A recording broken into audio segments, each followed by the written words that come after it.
है। और आज अपनी बात में ये कहकर शुरू करना चाहती हूं कि ऐसी बानी बोलिए मन का आपा खोए, ऐसी बानी बोलिए मन का आपा खोए, औरन को शीतल करे आपहु शीतल होए। एक और जुबान में भी बोल देती हूं कि कुदरत को ना मंजूर थी सख्ती जबान में, इसीलिए नहीं दी हड्डी जबान में। पर यह बात उन भाजपाइयों और संघियों को हजम नहीं होगी ना, जिनकी राजनीति ही नफरत, हिंसा, वैमनस्य, धार्मिक उन्माद, विध्वंस, ध्रुवीकरण और सांप्रदायिकता के कारण फल फूल रही है। और यह कहना भी अतिशयोक्ति नहीं होगी कि 2014 के बाद से ऐसी विषाक्त और कुत्सित विचारधारा और मानसिकता वाले तमाम संगठन कुकरमुत्ते की तरह फल फूल रहे। विचारधारा भी फल फूल रही है और उस विचारधारा पर चलने वाले संगठन भी फल फूल रहे।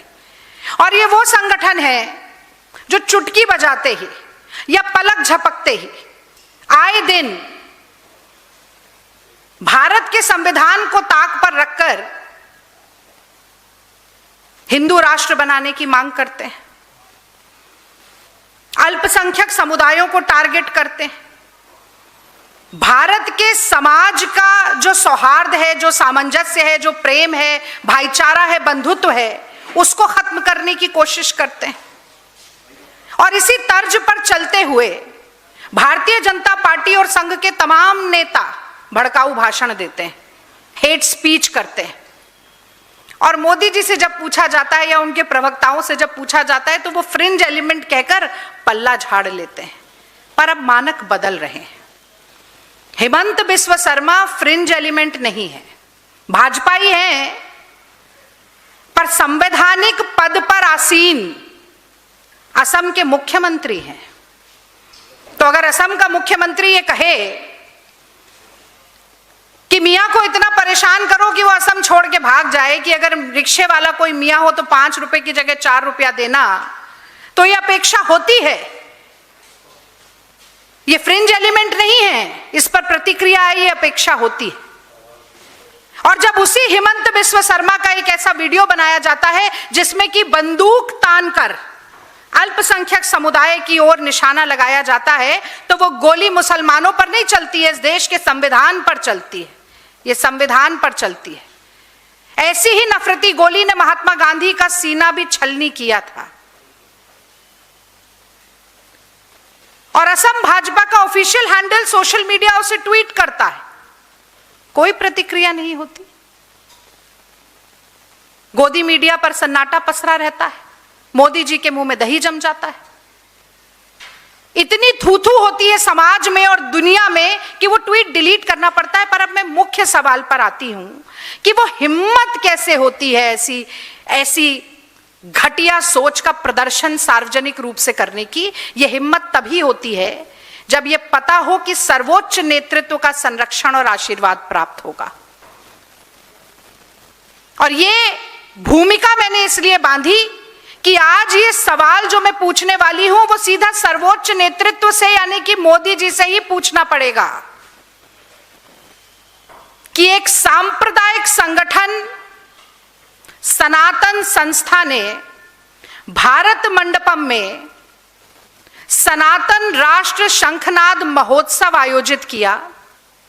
उस महोत्सव में केंद्रीय मंत्री गजेंद्र सिंह शेखावत, श्रीपद नायक, संजय सेठ और दिल्ली की सरकार के वो दंगाई मंत्री जिन पे केस चला था दिल्ली में दंगा उकसाने का, वो भी संस्कृति मंत्री हैं, दुर्भाग्य है दिल्ली का, कपिल मिश्रा मौजूद होते हैं।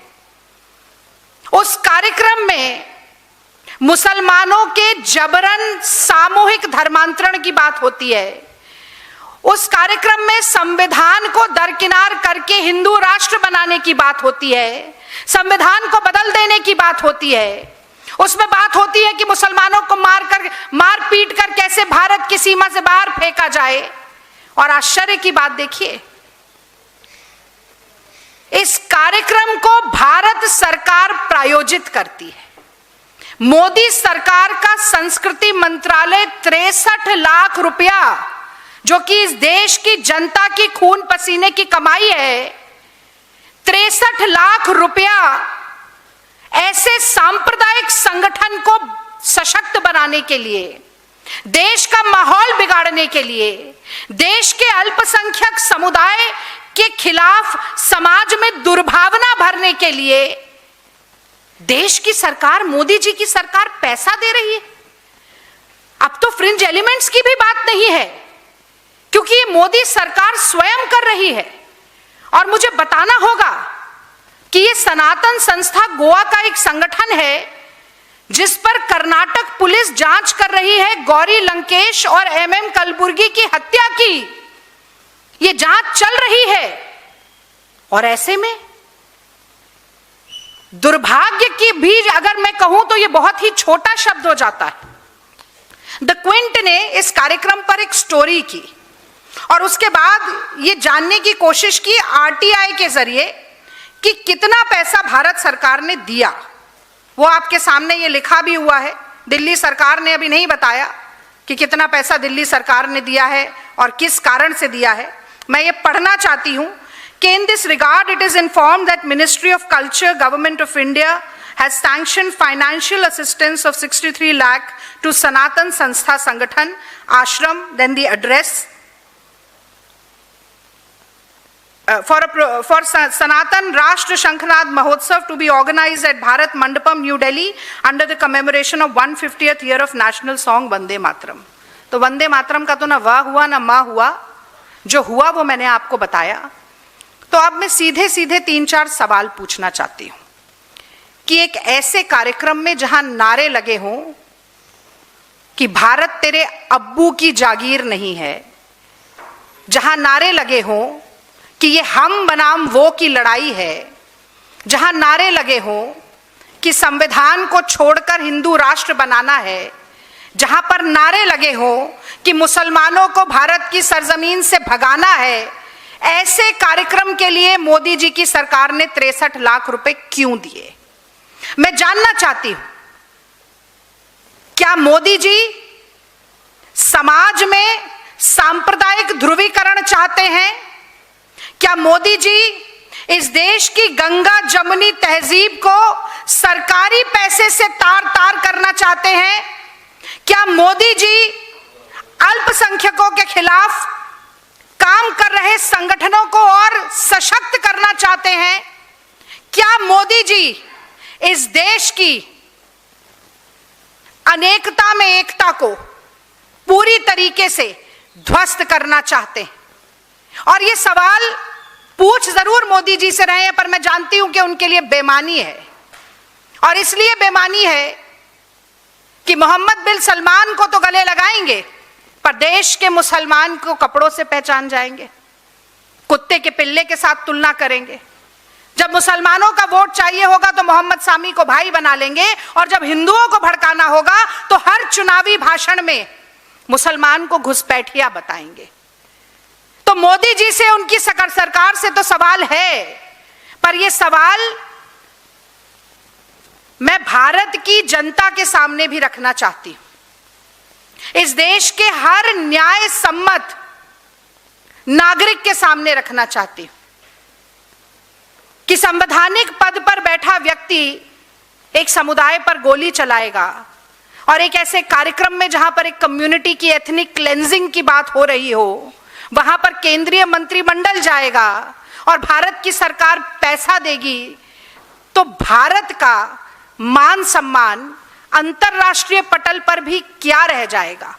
और जब मैं अंतरराष्ट्रीय पटल की बात करती हूं तो मुझे एक बात मोदी जी को तो याद दिलानी ही पड़ेगी कि मोदी जी, आप अभी मलेशिया गए थे। वहां की 65% जनता जो है, जनसंख्या जो है वो मुस्लिम है, पर यह भारत के सर्वधर्म संभाव का सम्मान था, यह भारत की धर्मनिरपेक्षता की ताकत का मान था कि वहां आपका स्वागत मोदी जी रामायण पर आधारित तीतासेरी राम कठपुतली शो से किया जाता है। और उसी धर्मनिरपेक्ष भारत का जिसका आप प्रतिनिधित्व करते हैं, उसी धर्मनिरपेक्ष भारत में